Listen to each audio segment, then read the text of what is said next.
YouTube, it's your boy, Blue Blood Sports TV, back at y'all with another one. So, two-time unified heavyweight world champion, British superstar boxer, Anthony Joshua, does an interview to promote his upcoming showdown with former undisputed cruiserweight turned heavyweight title contender, undefeated Ukraine boxer superstar Oleksandr Usyk, September 25th. Oleksandr Usyk is Anthony Joshua's WBO mandatory challenger. With that said, obviously he's talked about the fact of him fighting Oleksandr Usyk, how that will play out. And Anthony Joshua, he weighed in on his future after Oleksandr Usyk, September 25th, should he be victorious. He's going to be a favorite in the fight. I favor Anthony Joshua to win this fight in dramatic fashion. I'd be completely surprised and taken back. And it's not much that surprises me in the sport of boxing, but I'll be completely surprised and taken back if Oleksandr Usyk was to give Anthony Joshua trouble or even win this fight. Anthony Joshua, 24 wins, 1 loss, no draws, 22 big wins by way of knockout. He himself was knocked out. Anthony Joshua is 31 years of age, stands at 6'6" with an 82-inch arm reach. Again, he'll be facing Oleksandr Usyk, who's undefeated, 18 wins, no losses, no draws, 13 wins by way of knockout. He's 34 years of age. He stands at 6'3" with a 78-inch arm reach. Okay, they're scheduled to face off against one another September 25th. With that said, Anthony Joshua is going to have a 3-inch height advantage over Oleksandr Usyk, and he's going to have a 4-inch arm reach advantage over Oleksandr Usyk. Okay, and he's 31 years of age, so he's 3 years younger than Oleksandr Usyk. Ultimately, Anthony Joshua is the better skilled fighter, in my opinion. Oleksandr Usyk is quicker because he's smaller, in my opinion. Anthony Joshua has more power than Oleksandr Usyk. He's more technically skilled. He's more sound. He's more disciplined than Oleksandr Usyk, in my opinion. I think that Anthony Joshua is overall just a better fighter. Oleksandr Usyk is a good fighter, but I think he was a much better fighter at cruiserweight. He's being built up as the second best, greatest cruiserweight in the history of the sport of boxing, right behind Evander the Real Deal Holyfield, who was undisputed nearly twice in the heavyweight division and once at cruiserweight. The reason he wasn't undisputed twice at heavyweight is because when he fought Riddick Bowe the second time and he beat Riddick Bowe had already vacated the WBC title, so it was for a unification bout. Had Riddick Bowe not vacated the belt, he would have been a 2-time undisputed champion because Evander Holyfield, lost to Riddick Bowe as the undisputed heavyweight champion, which made Riddick Bowe the undisputed heavyweight champion. But Riddick Bowe, who never lost, vacated the WBC title. So when he fought Evander Holyfield in the rematch, he didn't have the WBC title anymore. So it was a unification bout. And he won the fight. So he would have been a 3-time undisputed world champion. So with that said, Anthony Joshua, he discussed the fact that Oleksandr Usyk is a southpaw, and that could possibly give him a little bit of trouble. But he has orthodox advantages as well. Then Anthony Joshua, he went into the possibility of facing off against undefeated 2-time fellow countryman, heavyweight world champion, superstar boxer, British boxer, Tyson the Gypsy King Fury. 30 wins, no losses, 1 draw, 21 wins by way of knockout. Tyson Fury himself is 31 years of age as well. He's 32 years of age, stands at 6'9" with an 85-inch arm reach. Tyson Fury is scheduled to go into his highly anticipated trilogy match with Deontay Wilder October 9th. It was rescheduled from its initial date of July 24th against former Olympic bronze medalist, WBC former heavyweight world champion, American superstar boxer Deontay the Bronze Bomber Wilder, July 24th. But Tyson Fury, according to reports, tested positive for C-19. The fight had to be postponed. The rest is history. With that said, we know Anthony Joshua and Tyson Fury had tried to maneuver around Deontay Wilder in this trilogy match, which Tyson Fury was contractually obligated to give Deontay Wilder and obligated to, fulfill. And he attempted in everything in his power not to do so. Anthony Joshua, he weighed in on the fact that Tyson Fury couldn't fight Anthony Joshua. And Anthony Joshua, again, as if Deontay Wilder and the contract doesn't even exist, as if it's null and void, Anthony Joshua once again states, well, it's all on Tyson Fury. He's the one that didn't make the fight happen. We could have made the fight happen. Well, he couldn't make the fight happen, and you knew he was contractually obligated to have a trilogy match with Deontay Wilder. It was in his contract. Just like when Anthony Joshua was scheduled to face off against Andy Ruiz Jr. in their highly anticipated rematch after Andy Ruiz Jr. created history, became the first Mexican heavyweight world champion in the history of sport of boxing by dropping Anthony Joshua 4 times and ultimately stopping him in the 7th round. Okay? And there were people calling for Andy Ruiz versus Deontay Wilder for Undisputed. And Matchroom CEO and promoter Anthony Joshua, Eddie Hearn, he started to tell everybody that, well, Andy Ruiz, he can't go into an Undisputed match with Deontay Wilder because he's contractually obligated to fulfill a rematch with Anthony Joshua, okay? He was dropped 4 times and stopped in the 7th round. And nobody was claiming that they didn't want to see the rematch, okay? In hopes of seeing an Undisputed match with Andy Ruiz and Deontay Wilder. So, with that said, now Deontay Wilder gets dropped twice and stopped in the 7th round. Same situation scenario, and now everybody wants to say they don't want to see a trilogy match because Deontay Wilder was dominated in the fight. Well, he was dropped twice in the fight and stopped in the 7th round. Anthony Joshua dropped 4 times and stopped in the 7th round. And they both ended on their feet in the corner with a referee waving it off.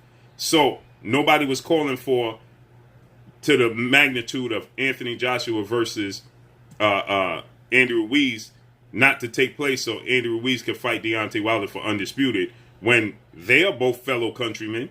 They're both from the States, just like Anthony Joshua and Tyson Fury are from the UK. Andy Ruiz and Deontay Wilder are from the United States.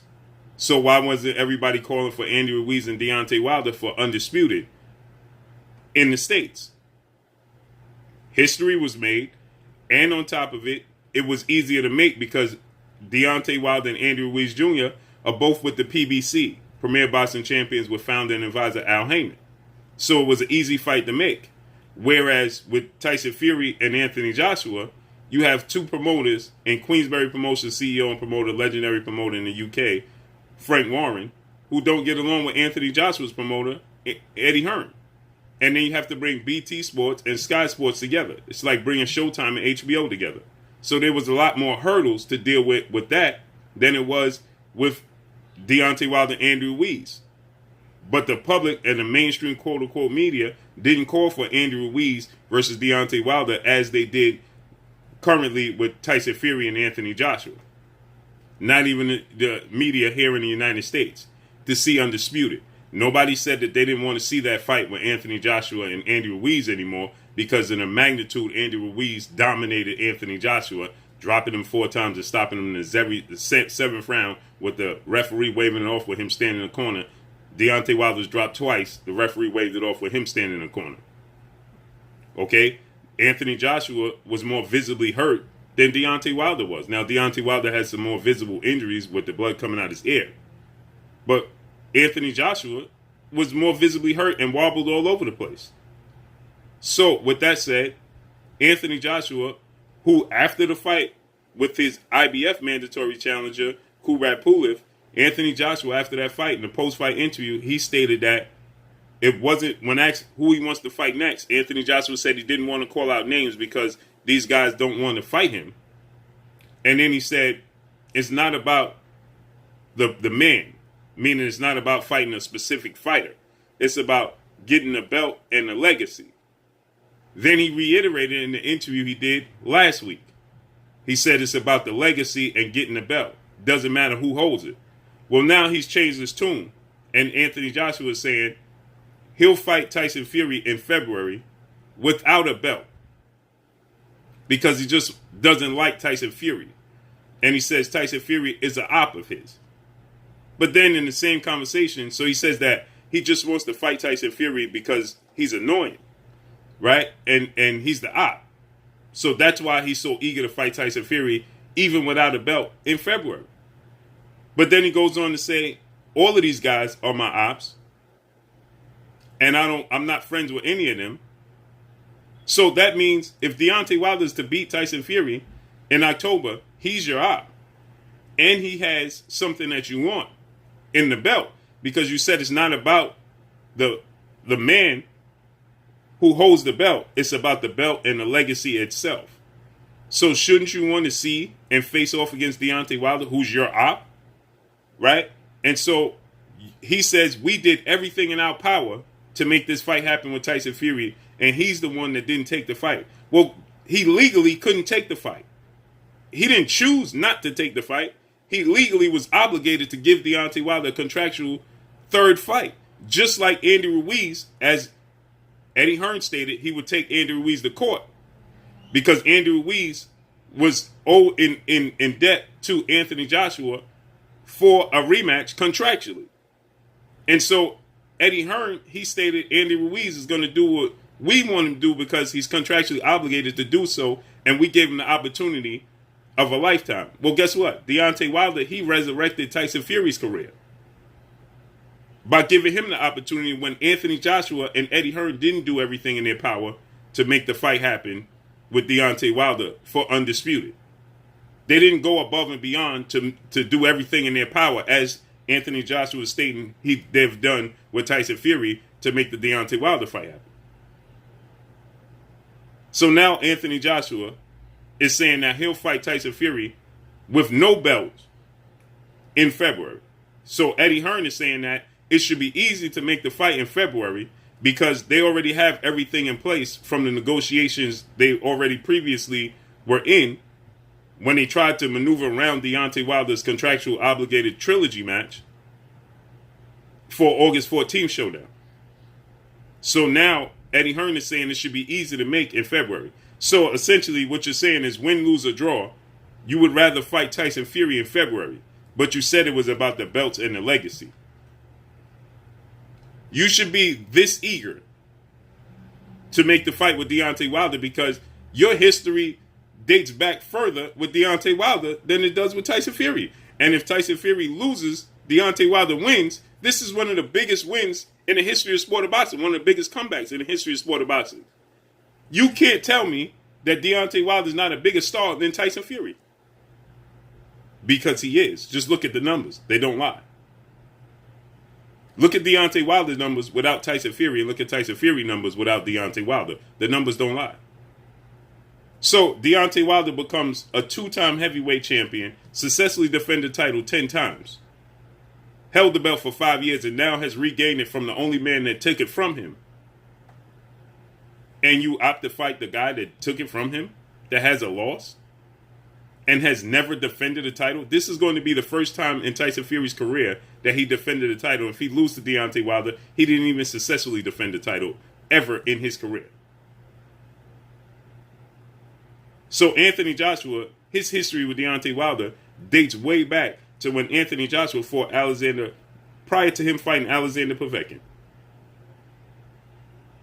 Do you know that is a very long time since we've been talking about Deontay Wilder and Anthony Joshua, and they should be more than eager to make this fight because, again, it dates even further back. He fought Alexander Povetkin in 2018. That's 4 years ago. We've been talking about Deontay Wilder and Tyson Fury and Anthony Joshua for over 4 years since he fought essentially Carlos Takam in 2017 going into 2018. Because he fought after the Carlos Takam fight, everybody was calling for Deontay Wilder and Anthony Joshua, the Joseph Parker fight back in March of 2018, right? And everybody was calling for Deontay Wilder, Anthony Joshua, undisputed at that point in time because he beat Joseph Parker in a unification bout for Joseph Parker's WBO title. So we're going on 4 years. Your history dates back further because when your reign started, Tyson Fury was null and void. He was not active. Because you beat Vladimir Klitschko for a vacant belt that was vacated by Tyson Fury after he beat Vladimir Klitschko 2 years prior and had been on a 3-year hiatus. So when Anthony Joshua started his reign at the top, Tyson Fury was not even active. So your history dates back with Deontay Wilder further than your history with Tyson Fury. Yeah, he's your fellow countryman, but should he lose, doesn't that lose its luster?